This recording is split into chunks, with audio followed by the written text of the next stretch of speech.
I have friends that play Premiership football that have played for England, and they love hanging around me. Do you know why? Like Adam Lallana is an Adam's example. one of them. Yeah. Do you know why? Because I don't care for football. You don't treat him any differently from. No. So when Yeah. I sit with him, I don't start asking tactics of Klopp, and because one, I don't understand it because I'm not into football, and two, couldn't give a fuck. Like, how are you? Do you see what I mean? So immediately if they want to get out of their normal bubble, I'm the perfect person they can come to because I don't really, I care about their career and what they value, but not in a sense that, do you know what I mean? Like, I also have a friend that's really into football, really supports Liverpool. When Adam used to play for Liverpool, he would send me stuff going, dog, ask him if he's this. And I'm like, mate, I'm not that guy. Like, I don't build these relationships on this kind of stuff. Do you know what I mean? Like, if the question comes up when we're talking, great, but I'm not going to go out of my way to message someone rubbish. Yeah. It's not true. You have to bear in mind, like, these people, they're normal people like you and I, right? They're scared of the same things we're scared of. They breathe the same air, they bleed the same blood. They're no different. They have this heightened kind of celebrity status that generally happens pretty quickly. They don't know how to deal with it. Their parents that they've always looked for help haven't got a fucking clue what's going on because they've not lived it. They find themselves surrounded by managers and agents and tour managers and these people that should have their best interests at heart, but are trying to make as much money as they can because their lifespan is short. And then you have this Conor McGregor style person that now appears to be this monster because he hasn't got anyone probably real around him. Holding him accountable. Yeah, like genuinely real. Going, mate, you're being a dick. Because they're all just playing off it. You know, like when we had Floyd Mayweather, when we brought him to pool. Was probably one of the most difficult people we've dealt with. You know, he wanted the car a certain temperature. He wanted loads of crazy like requests, and we get them all the time from the big artists.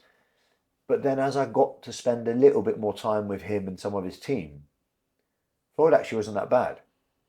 But the three people around him were pretty bad. You know, like you weren't allowed to call him Floyd. You had to call him Champ, the Champ. If you called him Floyd, you weren't allowed in the room. Wow. You had to call him the Champ. You know, so like there was these like things, but I don't know if he's aware of it. Do you understand what I mean? I don't know if he's aware of it. Like we had Craig David headline Samfest this year. One of my all-time idols. Not afraid to admit it. Wow. And before he came, obviously his agents are the best agents in the world. His head of security is ex-special forces. He's got the best team around him.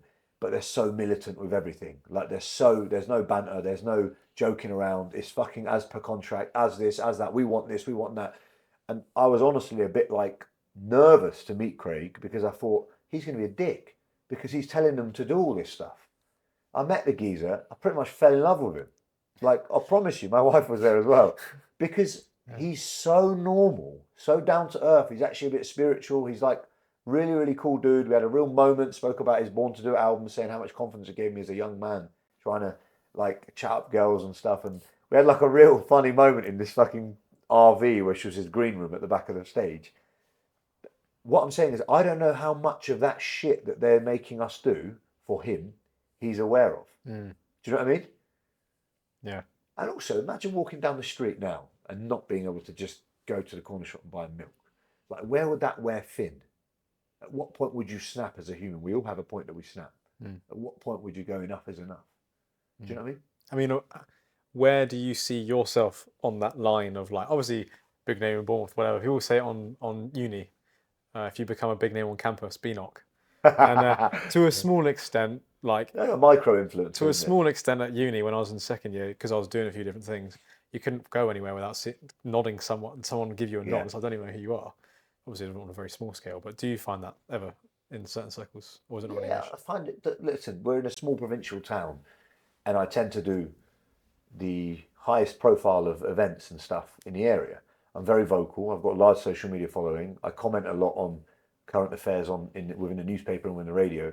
So naturally, the name it gets thrown around, right? Not that everyone has real access or knows who maybe I might be, but yeah, I don't know. Like, it's a blessing and a curse because I tried really hard to be this guy. I wanted to be this guy because it all comes back from stemming from being a kid to fit in, right? I wanted to be picked at the football match. I don't want to be the last kid that's picked. I want to be seen. I want to be heard. But also now, sometimes I just don't want to be that guy because I'm a fixer. Everyone rings me for everything, everything. Whether it's my family, whether it's like you going, oh, I need 2 new tires on my car. Where can I go? Because they know if I say go to this place and ask for this person, you'll get this much money off. Do you understand what I mean? Like there's this, Yes. Yeah. and because I also love helping people, does get abused. Mm.